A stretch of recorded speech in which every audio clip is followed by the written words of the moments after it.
ఈ చావులకు అంతు ఏది బాబు?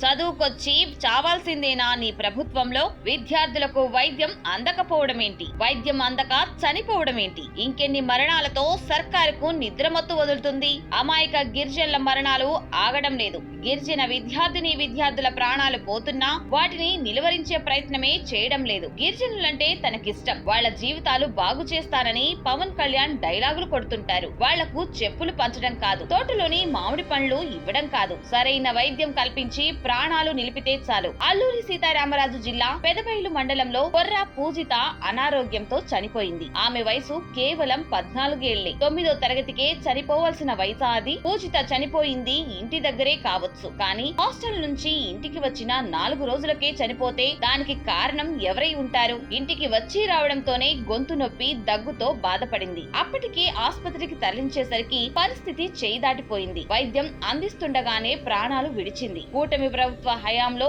హాస్టల్ మరణాలన్నీ ఇలా సంభవించినవేనని చెబుతుంది బీసీవై పార్టీ. చిన్నపాటి జ్వరాలు, దగ్గులు, గొంతు ఇన్ఫెక్షన్లు ఇలాంటి వాటితోనే ప్రాణాలు కోల్పోయారు విద్యార్థులు. ఇప్పుడు పూజిత మరణం కూడా గొంతు ఇన్ఫెక్షన్, దగ్గు కారణంగా జరిగింది. కొర్రా పూజిత పెదబైలు గిరిజన సంక్షేమ ఆశ్రమ పాఠశాలలో చదువుతుంది. దీన్ని బట్టి చూస్తే హాస్టల్స్ లో విద్యార్థులకు సరైన వైద్యం అందించకపోవడం వల్లే ఈ మరణాలు సంభవిస్తున్నాయా అని అనుమానించాల్సి వస్తుంది. అసలు హాస్టల్ విద్యార్థులకు తరచుగా ఇలా జబ్బులు రావడం ఏంటి? ప్రభుత్వం ఎందుకు నివారణ చర్యలు తీసుకోలేకపోతుందని ప్రశ్నిస్తుంది బీసీవై పార్టీ. పూజిత మరణానికి గల కారణాల్లో మరొకటి 108 అంబులెన్స్ సరైన సమయానికి రాకపోవడం కూడా. ఈ మధ్య గిరిజన ప్రాంతాల్లో అంబులెన్స్ సేవల వైఫల్యం తరచుగా కనిపిస్తుంది. పూజిత కుటుంబ సభ్యులు సైతం అంబులెన్స్ అందుబాటులో లేకపోవడమే ఆమె మరణానికి కారణమని చెబుతున్నారు. ఇప్పటికైనా వ్యవస్థలు సక్రమంగా పనిచేసేలా ప్రభుత్వం చూడాలని డిమాండ్ చేస్తుంది బీసీవై పార్టీ.